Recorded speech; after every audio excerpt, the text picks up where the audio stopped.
ଯାତ୍ରା ପୁସ୍ତକ 8 ପର୍ବ। ଅନନ୍ତର ସଦାପ୍ରଭୁ ମୋଶାଙ୍କୁ କହିଲେ, ତୁମେ ଫାରୋ ନିକଟକୁ ଯାଇ ତାହାକୁ କୁହ, ସଦାପ୍ରଭୁ ଏହି କଥା କହନ୍ତି, ଆମ୍ଭର ସେବା କରିବା ନିମନ୍ତେ ଆମ୍ଭ ଲୋକମାନଙ୍କୁ ଛାଡ଼ିଦିଅ। ଯେବେ ତୁମେ ସେମାନଙ୍କୁ ଛାଡ଼ିଦେବା ପାଇଁ ଅସମ୍ମତ ହେବ, ତେବେ ଦେଖ, ଆମେ ବେଙ୍ଗ ଦ୍ୱାରା ତୁମ୍ଭର ସମସ୍ତ ଦେଶକୁ ଦଣ୍ଡ ଦେବା। ନଦୀ ବେଙ୍ଗରେ ପରିପୂର୍ଣ୍ଣ ହେବ। ତହିଁରେ ସେ ସମସ୍ତ ବେଙ୍ଗ ଉଠି ତୁମ ଗୃହରେ ଓ ଶୟନାଗାରରେ ଓ ଶଯ୍ୟାରେ ଓ ତୁମ ଦାସମାନଙ୍କ ଗୃହରେ ଓ ତୁମ୍ଭ ଲୋକମାନଙ୍କ ଉପରେ ଓ ତୁମ୍ଭ ତୁଣ୍ଡୁରରେ ଓ ତୁମ୍ଭ ଅଟା ଦଳିବା ପାତ୍ରରେ ପ୍ରବେଶ କରିବେ। ପୁଣି ତୁମ୍ଭର ଓ ତୁମ୍ଭ ଲୋକମାନଙ୍କର ଓ ଦାସମାନଙ୍କ ଉପରକୁ ଉଠିବେ। ଅନନ୍ତର ସଦାପ୍ରଭୁ ମୋଶାଙ୍କୁ କହିଲେ, ହାରୋନକୁ କୁହ, ତୁମେ ନଦୀ, ନାଳ ଓ ପୁଷ୍କରିଣୀ ଉପରେ ଆପଣର ସଯଷ୍ଟି ହସ୍ତ ବିସ୍ତାର କରି ମିଶର ଦେଶ ଉପରେ ବେଙ୍ଗ ଅଣାଅ।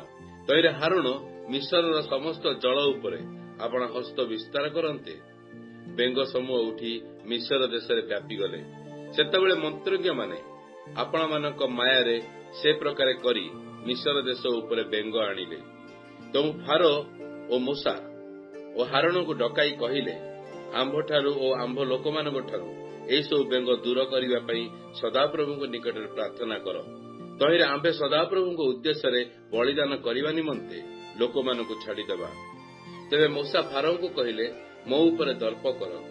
ବେଙ୍ଗ ସବୁ ଯେପରି ଆପଣମାନଙ୍କ ଠାରୁ ଓ ଆପଣମାନଙ୍କ ଗୃହରୁ ଉଚ୍ଛିନ୍ନ ହୋଇ କେବଳ ନଦୀରେ ରହନ୍ତି।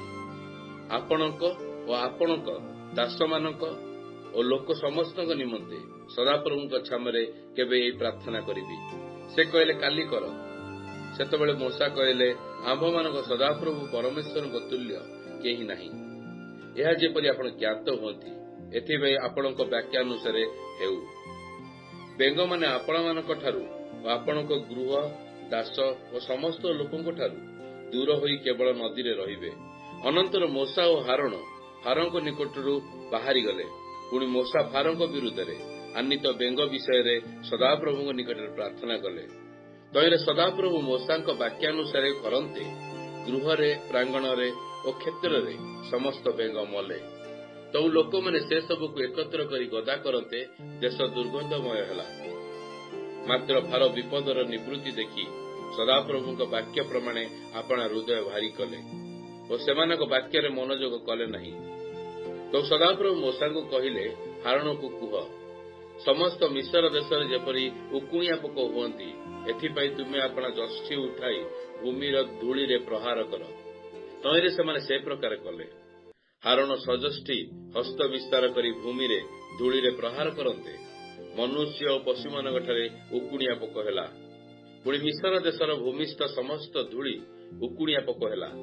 ସେତେବେଳେ ମନ୍ତ୍ରଜ୍ଞମାନେ ଆପଣା ଆପଣା ମାୟାରେ ସେ ପ୍ରକାରେ ଉକୁଣିଆ ପୋକ ଉତ୍ପନ୍ନ କରିବାକୁ ଯତ୍ନ କଲେ, ମାତ୍ର ପାରିଲେ ନାହିଁ। ତହିଁରେ ମନୁଷ୍ୟ ଓ ପଶୁମାନଙ୍କ ଉପରେ ଉକୁଣିଆ ପୋକ ହେଲା। ତେବେ ମନ୍ତ୍ରଜ୍ଞମାନେ ଫାରୋଙ୍କୁ କହିଲେ, ଏ ତ ପରମେଶ୍ୱରଙ୍କର ଅଙ୍ଗୁଳୀକୃତ କର୍ମ। ତଥାପି ସଦାପ୍ରଭୁଙ୍କ ବାକ୍ୟାନୁସାରେ ଫାରୋଙ୍କ ହୃଦୟ କଠିନ ହେଲା। ପୁଣି ସେ ସେମାନଙ୍କ ବାକ୍ୟରେ ମନୋଯୋଗ କଲେ ନାହିଁ। ଅନନ୍ତର ସଦାପ୍ରଭୁ ମୋଶାଙ୍କୁ କହିଲେ, ତୁମେ ପ୍ରଭାତରେ ଉଠି ଫାରୋଙ୍କ ସମ୍ମୁଖରେ ଛିଡ଼ା ହୁଅ। ଦେଖ, ସେ ଜଳ ନିକଟକୁ ଆସିଲେ ତୁମେ ତାହାକୁ ଏହି କଥା କହିବ, ସଦାପ୍ରଭୁ କହନ୍ତି, ଆମ୍ଭର ସେବା କରିବାକୁ ଆମ୍ଭ ଲୋକମାନଙ୍କୁ ଛାଡ଼ିଦିଅ। ପୁଣି ଯେବେ ଆମ୍ଭ ଲୋକମାନଙ୍କୁ ଛାଡ଼ି ନ ଦେବ, ତେବେ ଆମ୍ଭେ ତୁମ୍ଭ ଉପରେ ଓ ତୁମ୍ଭ ଦାସମାନଙ୍କ ଉପରେ ଓ ତୁମ୍ଭ ଲୋକମାନଙ୍କ ଉପରେ ଓ ତୁମ ଗୃହ ଭିତରେ ଏପରି ଦଂଶାକେଦିର ଛାଙ୍କ ପଠାଇବା ଯେ, ତଦ୍ୱାରା ମିଶ୍ରୀୟମାନଙ୍କ ଗୃହ ଓ ବାସଭୂମି ପରିପୂର୍ଣ୍ଣ ହେବ। ପୁଣି ପୃଥିବୀ ମଧ୍ୟରେ କେବଳ ଆମ୍ଭେ ସଦାପ୍ରଭୁ ଅଟୁ। ଏହା ତୁମ୍ଭକୁ ଜଣାଇବା ନିମନ୍ତେ ସେହି ଦିନ ଆମ୍ଭ ଲୋକମାନଙ୍କ ନିବାସ ସ୍ଥାନ ଗୋସନ ପ୍ରଦେଶ ଭିନ୍ନ କରିବା। ସେଠାରେ ଦଂଶକାଦିର ଛାଙ୍କ ହେବ ନାହିଁ।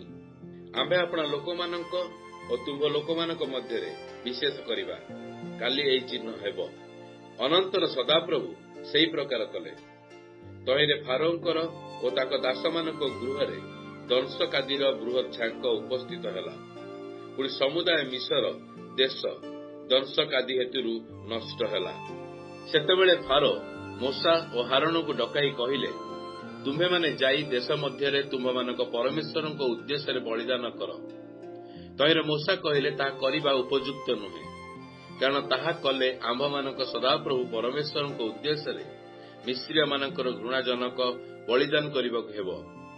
ଦେଖ, ମିଶ୍ରୀୟମାନଙ୍କ ଚକ୍ଷୁ ଗୋଚରରେ ସେମାନଙ୍କର ଘୃଣାଜନକ ବଳିଦାନ କଲେ ସେମାନେ କି ଆମ୍ଭମାନଙ୍କୁ ପଥର ପକାଇ ମାରିବେ ନାହିଁ? ଏଣୁକରି ଆମ୍ଭେମାନେ 3 ଦିନର ବାଟ ପ୍ରାନ୍ତରକୁ ଯାଇ ଆମ୍ଭମାନଙ୍କ ସଦାପ୍ରଭୁ ପରମେଶ୍ୱର ଯେଉଁ ଆଜ୍ଞା ଦେବେ ତଦନୁସାରେ ତାହାଙ୍କ ଉଦ୍ଦେଶ୍ୟରେ ବଳିଦାନ କରିବା। ତେଣୁ ଫାରୋ କହିଲେ, ଆମ୍ଭେ ତୁମ୍ଭମାନଙ୍କୁ ଛାଡ଼ିଦେବା। ତୁମେମାନେ ପ୍ରାନ୍ତରକୁ ଯାଇ ଆପଣା ସଦାପ୍ରଭୁ ପରମେଶ୍ୱରଙ୍କ ଉଦ୍ଦେଶ୍ୟରେ ବଳିଦାନ କର, ମାତ୍ର ବହୁ ଦୂରକୁ ଯାଅ ନାହିଁ। ପୁଣି ଆମ୍ଭ ନିମନ୍ତେ ପ୍ରାର୍ଥନା କର। ଅନନ୍ତର ମୂଷା କହିଲେ, ଦେଖ, ମୁଁ ଆପଣଙ୍କ ନିକଟରୁ ଯାଇ ସଦାପ୍ରଭୁଙ୍କ ଛାମୁରେ ପ୍ରାର୍ଥନା କରିବି। ତହିଁରେ ଆପଣଙ୍କର ଓ ଆପଣଙ୍କ ଦାସମାନଙ୍କ ଓ ଆପଣଙ୍କ ଲୋକମାନଙ୍କ ନିକଟରୁ କାଲି ସମସ୍ତ ଦଂଶକ ଝାଙ୍କ ଦୂର ହୋଇଯିବେ। ମାତ୍ର ସଦାପ୍ରଭୁଙ୍କ ଉଦ୍ଦେଶ୍ୟରେ ବଳିଦାନ କରିବା ପାଇଁ ଲୋକମାନଙ୍କୁ ଛାଡ଼ିଦେବା ବିଷୟରେ ଫାରୋ ପୁନର୍ବାର ପ୍ରବଞ୍ଚନା କରିବେ ନାହିଁ। ତ ମୂଷା ଫାରୋଙ୍କ ନିକଟରୁ ବାହାରକୁ ଯାଇ ସଦାପ୍ରଭୁଙ୍କ ନିକଟରେ ପ୍ରାର୍ଥନା କଲେ। ତହିଁରେ ସଦାପ୍ରଭୁ ମୂଷାଙ୍କ ପ୍ରାର୍ଥନା ଅନୁସାରେ ଫାରୋଙ୍କ ଠାରୁ ତାଙ୍କ ଦାସଗଣ ଓ ଲୋକ ସମସ୍ତଙ୍କଠାରୁ ସମସ୍ତ ଦଂଶାକାଦି ଝାଙ୍କ ଦୂର କଲେ। ଗୋଟିଏ ଅବଶିଷ୍ଟ ରହିଲା ନାହିଁ। ଏଥର ମଧ୍ୟ ଫାରୋ ଆପଣା ହୃଦୟ ଭାରି କଲେ ଓ ଲୋକମାନଙ୍କୁ ଛାଡ଼ିଦେଲେ ନାହିଁ।